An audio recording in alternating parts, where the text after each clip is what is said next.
We're being asked here to find the percentage of scores that lie between certain values. Now, these values are determined by the mean and standard deviation of a set of data. Now, the mean of the data, when something is normally distributed, the mean is also the median and the mode.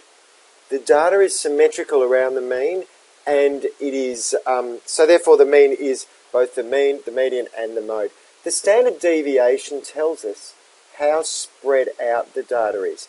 And the way that works can be seen with this amazing diagram here. I don't know who came up with it, but whoever they are, they're sensational.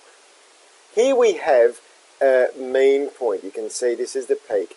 My data is spread symmetrical around this peak, and each of these zones have a certain percentage of data that falls within those zones. Now, this level, or this number here, -1, that is one standard deviation away. So this distance is one standard deviation. So for this question, for example, this distance is 7 points. Or if I want to, I can write down, knowing that the mean is a study score of 30, that this point here would be 37, the next 44, 51, and so on. Don't worry that 51 is not a valid study score. For our purposes, we'll still be using those numbers. Then going this way, we'd go 23, 16, and 9, which concerns me as far as the study score goes, but not as much as 51. So here is how we would set up this question with our study scores written in blue at the bottom. Now, it says here, find the percentage of scores between 23 and 37.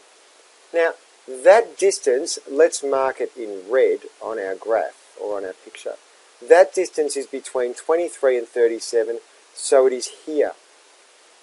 It is this whole zone from one standard deviation below to one standard deviation above.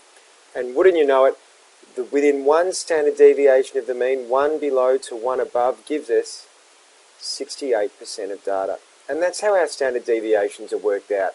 So that in a normal distribution, 68% of the data should lie within one standard deviation of the mean. We can then follow these rules to say, okay, if we're now looking at greater, that should be than, spelling mistake, greater than 44, then here is our point of 44, and we can add up this green space here. And that green space, if you look at these arrows, that green space here adds up to 2.5%. And finally, a study score of less than 9.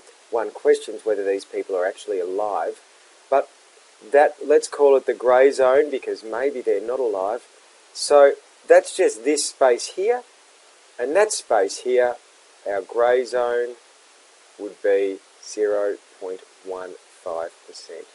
Now, I'll place this on the website, so you'll be able to download the 68, 95, 99.7% rule and use this in your bound reference.